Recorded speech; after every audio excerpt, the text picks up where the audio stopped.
কিছু করবেন, তাহলে এগুলো পরিষ্কার হয়ে যাবে। যেটা যেটা সমস্যা আছে সেটা করে দেবো, আর আপনারা লিখিত দিন যে আমাদের এই সমস্যাগুলো। হাসপাতালের অবস্থা দেখে বিরক্ত প্রকাশ করলেন বিধায়ক। বুধবার পান্ডুয়ার বৈচিগ্রাম বিএল মুখার্জি প্রাথমিক স্বাস্থ্যকেন্দ্রে পরিদর্শনে যান পান্ডুয়ার বিধায়ক তুষার মজুমদার। হাসপাতালের আউটডোর থেকে ইনডোর রোগীর পরিষেবা কেমন চলছে তা জানতেই সারপ্রাইজ ভিজিট করেন বিধায়ক। হাসপাতালের রোগী থেকে স্বাস্থ্যকর্মী এমনকি চিকিৎসকদের সঙ্গেও কথা বলেন। অনেকেই বিধায়ককে কাছে পেয়ে একাধিক অভিযোগ জানাতে থাকেন। এক চিকিৎসককে ধমকে সুরে বিধায়ক বললেন, পুরো খেয়ে রেখে দিয়েছেন। তুষারবাবু জানান, হাসপাতালের ভঙ্গুর দশা, নেই ডাক্তার, নেই সুইপার, সব দিক দিয়ে হাসপাতালের অবস্থা খারাপ। আগের সরকার কোনো কিছুর দিকে নজর রাখেনি, খালি বিজ্ঞাপনের রাজনীতি করে গেছে। এই হাসপাতালে যাতে ডাক্তার নার্স নিয়োগ করা যায় তার বিষয়টা আমি দেখব। বিধায়কের অভিযোগ, আগের সরকার চুরি ছাড়া ভালো কিছু শেখায়নি। পার্সেন্টেজ হিসেবে ওষুধ লেখা হয় এখানে। নার্সদেরও ব্যবহার খারাপ। ডাক্তাররা অনেক সময় একটা নির্দিষ্ট কোম্পানির ওষুধ লেখে, যে ওষুধটা অন্য দোকানে পাওয়া যায় না, শুধুমাত্র একটি দোকানে পাওয়া যায়। আমি ডাক্তারকে বলেছি এমন ওষুধ লিখবেন যেটা সব দোকানে পাওয়া যায়, মানুষ যাতে হয়রানির শিকার না হয়। তবে তিনি কথা দিয়েছেন এরপর থেকে আর এমন হবে না। এছাড়াও বিধায়ক জানান, এই হাসপাতালের পরিকাঠামোগত উন্নতির বিষয়ে আগামী দিনে সিএমওএইচের সঙ্গে এবং স্বাস্থ্যমন্ত্রকের সঙ্গে আলোচনা করবেন তিনি। দেখুন, পুরোটাই ভঙ্গুর দশা। একাধিকে যেমন নেই ডাক্তার, তেমনই সুইপার, তেমনই নেই, মানে সামগ্রিকভাবে সমস্ত দিক দিয়েই হসপিটালের অবস্থাটা খারাপ আছে। অ্যাকচুয়ালি আগের সরকার যেটা করে গেছে, একদম কোনো কিছুর দিকে নজর রাখেনি, কিচ্ছুর দিকে নজর রাখেনি, খালি অ্যাডের রাজনীতি করে গেছে।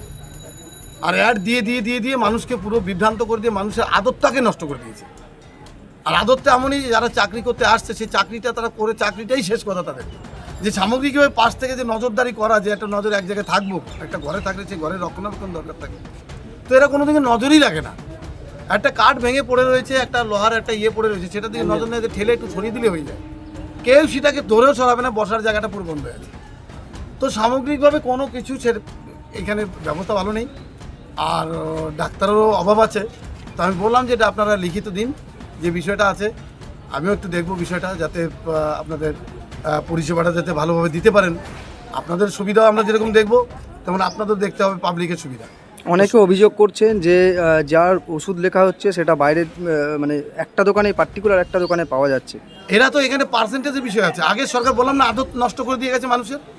এরা চুরি ছাড়া কোনো কিছু শেখেনি, ভালো কিছু কাজ করতে শেখায়নি। তো সে জায়গায় দাঁড়িয়ে যে জি মালগুলো লেখে, এই জি মালগুলোর অ্যাকচুয়ালি বাজারগত দাম হচ্ছে খুবই কম। এর পার্সেন্টেজ প্রায় 60% পার্সেন্টেজ থাকে একটা ওষুধ লিখলে, কিন্তু সেই মালগুলো বাজারে এক একটা দোকানে লিখে দেবে কোম্পানির। এবার সেখানে কেন বেশি দামে কিনবে এরা? তো আর এমন লিখছে একটা ট্রেড মার্কেট, যে কোনো একটা ধরুন কোম্পানি আছে, সেই কোম্পানি ডাক্তারের সঙ্গে যোগাযোগ রাখে, আর ডাক্তারকে বলে দেয় যে আপনাকে এই পার্সেন্টেজ দেবো, আপনি এই ওষুধটা লিখবেন, এই ওষুধটা ওই দোকানে পাওয়া যাবে, এরকমভাবে কথা বলা থাকে। আর যার জন্য সেই জিনিসগুলো এরা করে। হ্যাঁ, এটা পার্সেন্টেজ হয়, এটা আমি বলছি, শুনুন, আমি এই বিষয়গুলো জানি, কেন এই লাইনে আমি টুকটাক ছিলাম। তো সেই জায়গায় দাঁড়িয়ে মোটামুটি একটু জানি যে এর একটা পার্সেন্টেজের বিষয়টা থাকে। আমাদের যে স্বাস্থ্যমন্ত্রী আছে তাদের সঙ্গেও কথা বলবো, বলে যাতে এই জায়গাটা ভালো করা যায়, সাধারণ মানুষের জানি ঠিকঠাক করতে পারি, সুবিধা করতে পারি, সেরকম ব্যবস্থা করি।